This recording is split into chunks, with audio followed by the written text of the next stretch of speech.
Now, do you remember we looked at the big picture of the message of Revelation? Uh, the big picture of this section we're in, concluding in verse 16, is lost humanity believes in evolution, reveres the earth, denies biblical creationism, so God sends environmental disasters. Boy, does that wake people up.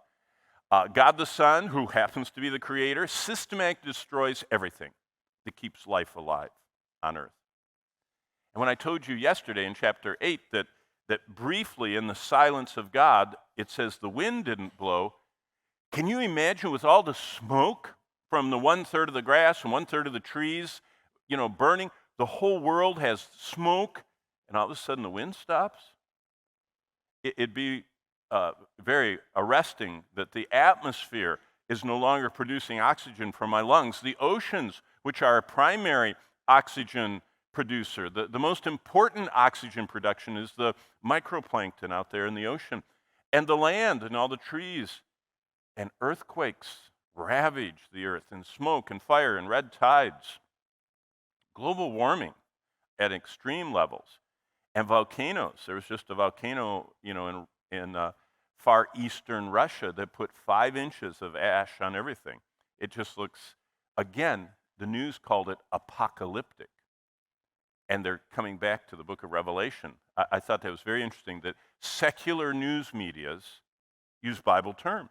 They don't even think about it. It's a Carmageddon, it's a Firemageddon, it's an Armageddon event, or an apocalyptic Revelation event.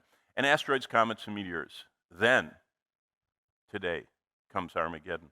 Well, what's fascinating is the people that got this initially, the book of Revelation, had to live everyday life. They were working, just like we do. They had to earn enough money. They had to, have a place to live, and they had to have food to eat. They had to clothe themselves and their family. They had to go through everyday life. And they got this book.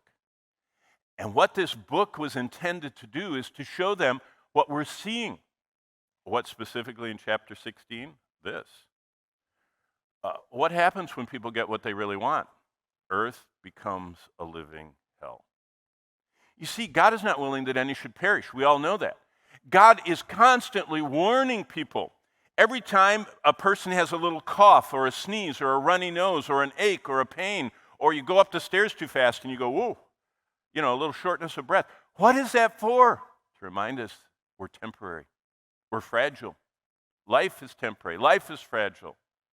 Death is inevitable. No one escapes it. And then, when you get someone's attention with that, you go, and Christ is the only answer. So what does Jesus show the whole world? Now remember, he's still got, in chapter 16, we're just coming off the 144,000 finishing their ministry. The 2 witnesses are still doing their ministry. They're actually going to be killed, during this final run-up of all these bowls.